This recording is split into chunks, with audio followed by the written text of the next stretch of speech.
मी परसराम असुरबा खराड राहणार टेंभुर्णी तालुका जाफराबाद जिल्हा जालना.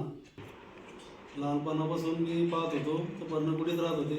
सकाळच्या परी आम्ही आंघोळीला जातो, आंघोळीला गिरीवर आंघोळीला जातो पाणी काढायला. बाबा आंघोळीला बसले की एक जण पाणी काढायला लागला की त्या बाटल्या बाबा किती बाटल्या अंगावर घेतात, थंडगार पाणी कितीकच बाटल्या अंगावर पाणी घेतात बाबा. परिस्थिती अशी होती बाबाची ना आमची सारखीच. आपलं एक सतरंजीची टावेल होती अशी, एक अंकुशाला एक गेला या टावेल कपडे पॅन्ट बांधायची आलं, अंकुशाची आलं, साधी एकदम आपली सतरंजीची फाडलेली. म्हणजे परिस्थिती बरोबरच नाजूक होती तेव्हा सगळ्याची. असं आम्ही आंघोळी करता, बाबा आंघोळी करता, आम्ही आंघोळी करता. आंघोळी करून आले की पूजा करायची देऊन.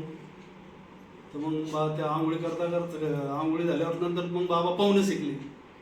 मग पोहणं शिकले तर हिरीत उतरता आमच्या आपल्याच खडकाच्या मळ्यातल्या. तर हिरीत पावजा ते सोल धरून पावजा. आम्हाला सगळ्यात पाहुणं होतं, मी मोठा झालो मग तेव्हा सगळ्यात पाहुणं होतं. पण बाबांना कोणाच्या भरच्यावर हिरीवर हिरीत उडी टाकलीच नाही. चाराट हातात घ्यायचं पावाचं. मग पाहुणं शिकले. पाहुणं शिकले मग सरे जाम होते, मीच बारीक होतो थोडा. जे बाबा त्या त्या त्या थडीवर यायचा, मी या थडीवर असं काठ धरून तर बाबा जे उसळी मारता माझ्याकडं, जे खांद्यावर हात जातात, जे तापता मला खाली तर मी पेप पाता खाली जाता. तर तिकून मग बाबा खाऊनच पाहिजे आपण असं, बाबा कुणीकडे आहे मामा कुणीकडे, मग आपण त्या तिकडे निघायचं बाजून. तर ती मला काय धोरण नाही, ते मला लय तापचा असे जे खांद्यावर हात घालता भगवान जे गादा नेऊन ते एक परत खाल्ला मी डायरेक्टच इथलं जमून तापचा थर भेवाडता मला बाबाचं हिरीत गेलं. मग मला बरंच बोलता ते मनात राग येत होत पण ते ताबडतोब सॉल्व अजून लगे जसे तसे जातो. अजून काहीच नाही, राग नाही, काहीच नाही. थोडंसं घ्यायचं दर्शक 1-2 मिनटं काहीतरी. बाबा मलाच कोण तापते बरं, हे पोरं नाही बाकीचे 4-5 जण आम्ही. मुंजाराम जाधव, आमचा कृष्णदादा, बाबू जाधव, हे 4 जण आम्ही. बाबू जाधव मी सारखा, मुंजाराम जाधव आणि कृष्णदादा हे मोठाले होते. आम्ही 4 जण बाबा पावर. तेव्हा लगेच जत्रा भरत नव्हती, काहीच नव्हती तेव्हाचा काळ तो. मग होळी झाल्या मग इकडे यायचं. मग आधी बाबानं पूजा करायची. आता सध्या बिलिंबात झाड आहे तिथं आपल्या वाट्यावर पर्णकुटीपाशी.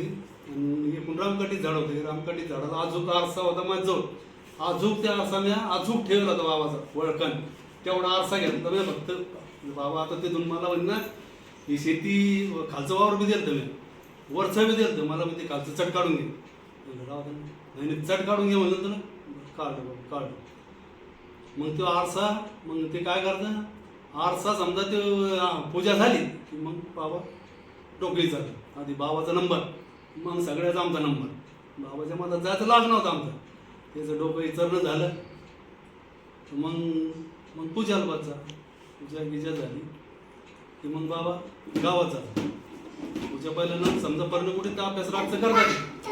आणि दिवसा सकाळचा टेम समोर आलो मी. सकाळी पूजा झाली, सगळ्यांना बाबाची पूजा झाली की मग आम्ही पूजा करायची. आपले दत्ताचा फोटो राहता, नरसिंह दत्त आपले मंदिराचं दत्ताचं नाव काय नाही, आपलं मंदिर आहे आता गाणगापूरची तिरुमुखी दत्त, त्याची पूजा. मग त्याची बाबाची पूजा झाली की मग आम्ही पूजा करायची. कपडे गिपडे घातले त्या ना आपले ढवळी पॅन्ट शर्ट आणि रुमाल गळ्या. पायपी तेव्हा काहीच वाहन नव्हते काय नाही. बाबा कणकन पायपी जेवण गावात टेंभुर्णी. जेवण झालं मग शेतात यायचे जप करायचं पर्णकुटीत. आम्ही काय आपण संसारी माणसं कामात कोण एवढी कुठं समजतं काय म्हणून. आपल्या शेतात काय येईन, कोणाला कसं घ्यावं कसं नाही हे काही समजलं नाही. पण आपण हे कधीच तिटकारा कधीच केला नाही बाबाच, आपण केलाच नाही आतापर्यंत करणार नाही, आधी केला नाही. पण तेवढं करता आपण. नंतर आमच्या कामात आम्ही दुपार झाली एक तर बाबाचा इकडं खांडेवराच्या समजा एक दिवस एक तिकडं सटका लुंगी आणि बन्या. सटका लुंगी घेतली बन्या की आता चांगला माणूस कधी रातचा कधी पाहिलं बाबा ना ते थरच करा समोरच्या माणसानं. येत होते नव्हते बाबा तुमचे सटका बन्यान लुंगी लुंगी बस चालले बाबा.